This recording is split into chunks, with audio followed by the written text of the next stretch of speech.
નમસ્તે મિત્રો, આજના ગુજરાત સમાચારની અંદર આપ સર્વ સાથે મિત્રોનું ફરી એકવાર સ્વાગત છે।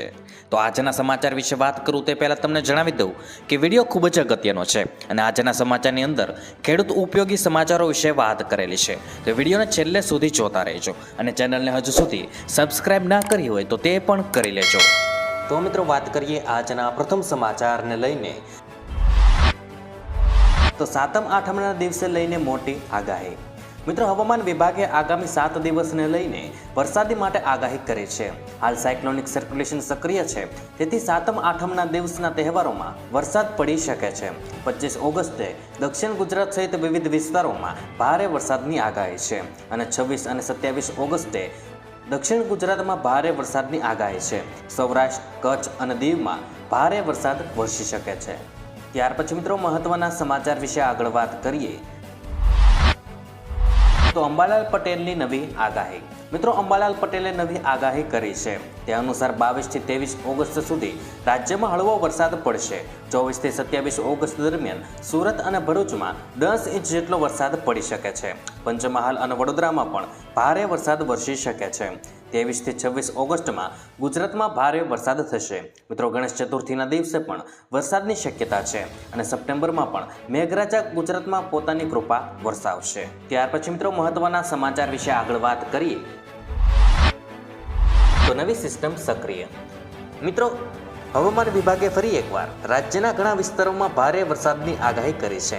રાજ્ય તરફ વધુ એક સાયક્લોનિક સર્ક્યુલેશન સિસ્ટમ સક્રિય થઈ છે, જેથી ઘણા વિસ્તારોમાં આજથી વરસાદી માહોલ છવાશે, જેમાં દાહોદ, છોટાઉદેપુર, નર્મદા, ભરૂચ, સુરત, ડાંગ, નવસારી, વલસાડ, તાપી, દમણ, દાદરાનગર હવેલીમાં ભારે વરસાદની આગાહી છે।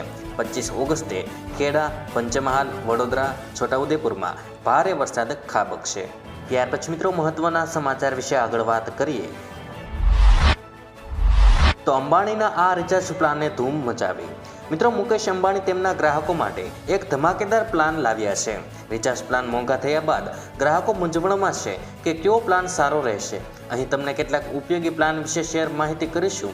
તેમાં મિત્રો તમારો ડેટા વપરાશ વધુ હોય અને રિચાર્જ તરીકે બૂસ્ટર પ્લાન ઉપયોગ કરવો માંગો છો તો તમને જીઓમાં ₹19માં 1 GB ડેટા મળશે, જેનો તમે બૂસ્ટર તરીકે ઉપયોગ કરી શકો છો। આ સિવાય 29માં 2 GB, 69માં 6 GB ડેટા પ્લાન ઉપલબ્ધ રહેશે। તો મિત્રો વાત કરીએ આજના પ્રથમ સમાચારને લઈને તો સપ્ટેમ્બરમાં આ કર્મચારીઓને મળી શકે છે સારા સમાચાર।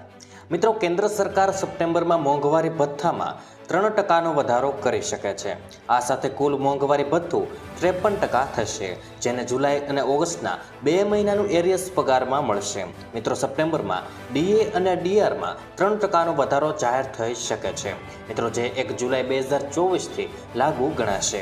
મિત્રો, નોંધનીય છે કે ડીએ સરકારી કર્મચારીઓને, ડીઆર પેન્શનરોને મળે છે અને અગાઉ માર્ચ 2024માં મોંઘવારી ભથ્થામાં 4%નો વધારો થયો હતો। ત્યાર પછી મિત્રો મહત્વના સમાચાર વિશે આગળ વાત કરીએ તો સોના અને ચાંદીના ભાવમાં વધારો। મિત્રો, મંગળવાર સોના અને ચાંદીના ભાવમાં વધારો જોવા મળ્યો હતો। IBJA અનુસાર 24 કેરેટ સોનાના 10 ગ્રામની કિંમત ₹261 વધીને ₹71,369 થઈ ગઈ છે અને સોમવારે તે ₹71,108 પ્રતિ 10 ગ્રામની હતી। જ્યારે મિત્રો ચાંદીની વાત કરીએ તો ચાંદી મિત્રો ₹1,003 વધીને ₹84,294 પ્રતિ 10 ગ્રામ પ્રતિ કિલોગ્રામ પર પહોંચી ગઈ છે। ત્યાર પછી મિત્રો મહત્વના સમાચાર વિશે આગળ વાત કરીએ ખેડૂતોને પાક રક્ષક કરવા અંબાલાલની સૂચના। મિત્રો, હવામાન નિષ્ણાત અંબાલાલ પટેલે ફરી એકવાર ભારે વરસાદની આગાહી કરી છે। તેમણે જણાવ્યું છે કે તારીખ 23 થી 24 ઓગસ્ટ દરમિયાન ભારે વરસાદની શક્યતા છે। બિહાર અને બંગાળમાં સર્જાયેલા દબાણને કારણે રાજ્યમાં ફરી વરસાદી માહોલ છવાશે, જે મધ્યપ્રદેશ અને ગુજરાત તરફ આગળ વધી રહ્યું છે, જેથી મિત્રો ગુજરાતમાં વરસાદી માહોલ છવાશે। તેમજ અંબાલાલ પટેલે ખેડૂતોને પાક સુરક્ષિત કરવા માટે પણ સૂચન કર્યું છે। ત્યારબાદ મિત્રો મહત્વના સમાચાર વિશે આગળ વાત કરીએ તો મફતમાં મળશે ગેસ સિલિન્ડર। મિત્રો, હાલમાં જ રક્ષાબંધનના અવસર પર મધ્યપ્રદેશ અને મહારાષ્ટ્રની સરકારોએ વિવિધ યોજનાઓ હેઠળ મહિલાઓને મફત સિલિન્ડર આપવાની જાહેરાત કરી હતી. હવે ઉત્તર પ્રદેશમાં કરોડો લોકોને મફત એલપીજી સિલિન્ડર મળવાના છે. જોકે મિત્રો, આ માટે તમારે લગભગ 2.5 મહિનાની રાહ જોવી પડશે. મિત્રો, ગયા વર્ષે નવેમ્બર મહિનામાં ઉત્તર પ્રદેશના મુખ્યમંત્રી યોગી આદિત્યનાથે રાજ્યની પ્રધાનમંત્રી ઉજ્જવલા યોજનાના લાભાર્થીઓને વર્ષમાં 2 વાર મફત સિલિન્ડર આપવાની જાહેરાત કરી હતી. મિત્રો, 2 અવસર છે દિવાળી અને હોળી. માર્ચ મહિનામાં હોળી પછી હવે રાજ્ય સરકાર દિવાળી પર મફત સિલિન્ડર આપશે. અને તમને જણાવી દઈએ કે આ વર્ષે દિવાળીનો તહેવાર નવેમ્બરના પહેલા સપ્તાહમાં છે. આનો અર્થ એ છે કે લગભગ 2.5 મહિના પછી પીએમ ઉજ્જવલા યોજનાના લાભાર્થીઓને ફરી એકવાર મફત સિલિન્ડર મળી શકે છે. ત્યારબાદ મિત્રો, મહત્વના સમાચાર વિશે આગળ વાત કરીએ તો 21 ઓગસ્ટ એટલે કે મિત્રો ગઈકાલથી મેઘતાંડવ શરૂ થઈ ગયું છે. મિત્રો, આગામી 5 દિવસ ગુજરાત સાથે વરસાદની આગાહી કરવામાં આવી છે. 21 અને 22 ઓગસ્ટ એટલે કે મિત્રો આજે દક્ષિણ ગુજરાતમાં ભારે વરસાદ પડી શકે છે. હવામાન વિભાગની આગાહી અનુસાર નવસારી અને વલસાડમાં ભારે વરસાદ ખાબકી શકે છે.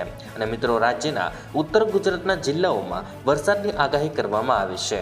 અને મિત્રો, બનાસકાંઠા, પાટણ, મહેસાણા, સાબરકાંઠામાં વરસાદ વરસી શકે છે. અને મિત્રો, મધ્ય અને દક્ષિણ ગુજરાતમાં પણ વરસાદનું અનુમાન છે. ત્યાર પછી મિત્રો, મહત્વના સમાચાર વિશે આગળ વાત કરીએ તો આ યોજનામાં ખેડૂતોને પૈસા ડબલ. મિત્રો, સરકારે તમામ ખેડૂતો માટે પીએમ કિસાન વિકાસ પત્ર યોજના શરૂ કરી છે. ખેડૂતોએ આ યોજનામાં રોકાણ કરવાનું હોય છે અને આમાં ખેડૂતોને પાત્ર ખાતરીપૂર્વકનું વળતર મળશે. અને મિત્રો, બમણા પૈસા પણ મળવાના છે. અને આ યોજના હેઠળ ખેડૂતોને રોકાણ પર 7.5% વ્યાજ મળે છે. આવી સ્થિતિમાં ખેડૂતોને પૈસા જે 120 મહિનામાં ડબલ થઈ જતા હતા, હવે 115 મહિનામાં જ પૈસા ડબલ થઈ જશે. આ યોજનામાં લઘુત્તમ 1000 રૂપિયાનું રોકાણ કરવું પડશે. અને મિત્રો, તમે પોસ્ટ ઓફિસમાં જઈને આ યોજનામાં અરજી કરી શકો છો. ત્યાર પછી મિત્રો, મહત્વના સમાચાર વિશે આગળ વાત કરીએ તો ખેડૂતોને 5 વર્ષ સુધી મળશે મફત વીજળી. મિત્રો, મહારાષ્ટ્રના ખેડૂત ભાઈઓ માટે સારા સમાચાર આવ્યા છે. રાજ્યના 44 લાખ ખેડૂતોને આગામી 5 વર્ષ માટે એપ્રિલથી મફત વીજળી આપવામાં આવી રહી છે. જ્યારે મુખ્યમંત્રી સૌર કૃષિ વહાલી અને મિત્રો સોલાર પાવર પંપ યોજના દ્વારા દિવસ દરમિયાન વીજળી પૂરી પાડવામાં આવશે. આ સાથે કેન્દ્ર સરકારની પ્રધાનમંત્રી સૂર્યઘર મફત વીજળી યોજના દ્વારા ઘરેલું વીજ ગ્રાહકોને વીજ બિલ પણ શૂન્ય થઈ રહી છે. રાજ્યના મુખ્યમંત્રી એકનાથ શિંદેએ કહ્યું છે કે રાજ્ય સરકાર આ યોજનાઓને અસરકારક રીતે અમલમાં મૂકીને ખેડૂતોને અને ઘરેલું વીજળી ગ્રાહકોને મોટી નાણાકીય રાહત આપવા માટે પ્રતિબદ્ધ છે. પ્રધાનમંત્રી સૂર્યઘર મફત વીજળી યોજના દ્વારા રૂફટોપ સોલાર પાવર પ્રોજેક્ટ દ્વારા ઘરેલું ગ્રાહકોને વીજળીનું બિલ શૂન્ય છે. તેમજ રાજ્ય સરકારે અને ઓપન કેટેગરીના ખેડૂતો માટે સોલાર ફાર્મા પંપ યોજના જાહેર કરી છે. 10% અને અનુસૂચિત જાતિ અને જનજાતિના ખેડૂતોને 5% ચૂકવીને 7.5 હોર્સ પાવર સુધીના કૃષિ પંપ અને સોલાર પેનલ મળશે. ત્યાર પછી મિત્રો, મહત્વના સમાચાર વિશે આગળ વાત કરીએ તો વીઘા દીઠ મળશે 20,000 રૂપિયાની સહાય. મિત્રો, ગુજરાત સરકાર દ્વારા પ્રાકૃતિક ખેતી કરતા ખેડૂતોને માટે મહત્વપૂર્ણ નિર્ણય લેવામાં આવ્યો છે. કેન્દ્ર સરકારના પ્રાકૃતિક ખેતીને પ્રોત્સાહન આપવા માટે અપીલ કરી હતી. ત્યારે ગુજરાત સરકારે પ્રાકૃતિક ખેતી કરવા ખેડૂતોને પ્રોત્સાહિત કરવા માટે સહાય યોજના અમલમાં મૂકી છે. રાજ્ય સરકાર દ્વારા અમલમાં મુકાયેલી નવી યોજનાની માહિતી આપતા કૃષિમંત્રી રાઘવજી પટેલે જણાવ્યું હતું કે રાજ્યના દરેક નાગરિકને નાણાકીય રાસાયણિક ખાતર તેમજ જંતુનાશક દવાનો ઉપયોગ કર્યા વિના ઉત્પાદિત કરેલા શાકભાજી પાકો સરળતાથી મળી રહે તે માટે શાકભાજી પાકોમાં પ્રાકૃતિક કૃષિને પ્રોત્સાહન આપવાની યોજના અમલમાં મૂકવામાં આવે છે.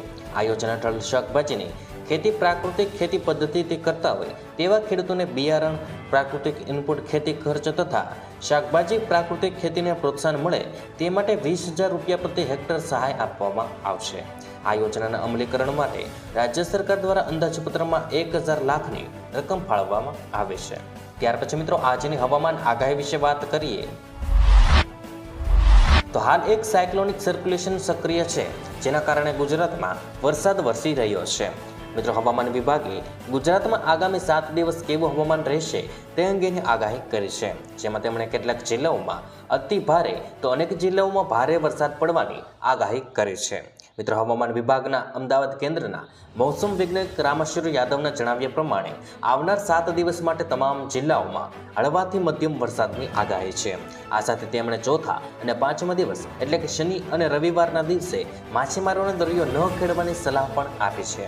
મિત્રો, રામેશ્વર યાદવે પોતાની આગાહીમાં જણાવ્યું છે કે આજે અમરેલી, ભાવનગર, ગીર સોમનાથ, દીવ, દાહોદ, છોટાઉદેપુર, નર્મદા, ભરૂચ, સુરત, નવસારી, વલસાડ, ડાંગ, તાપી, દમણ અને દાદરાનગર હવેલીમાં વરસાદની વોર્નિંગ સાથે યલો એલર્ટ આપવામાં આવ્યો છે.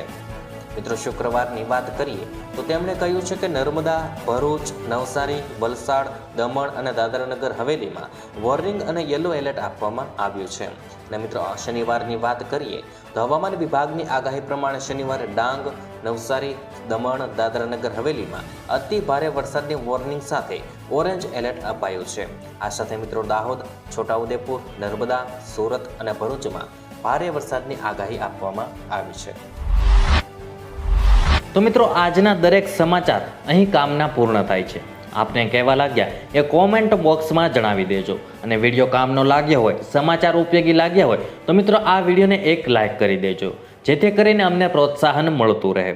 અને દરરોજના ખેડૂતને લગતા, હવામાનને લગતા અને ગુજરાતમાં પળે પળના સમાચાર મેળવવા માટે ગુજરાતની આ ચેનલ તાતની વાતને સબસ્ક્રાઇબ કરી લેજો, જેથી કરીને ગુજરાતની દરેક અપડેટ્સ તમને મળતી રહે. તો મિત્રો, હું મળીશ તમને આવતીકાલે નવા સમાચારો સાથે અને નવી માહિતી સાથે.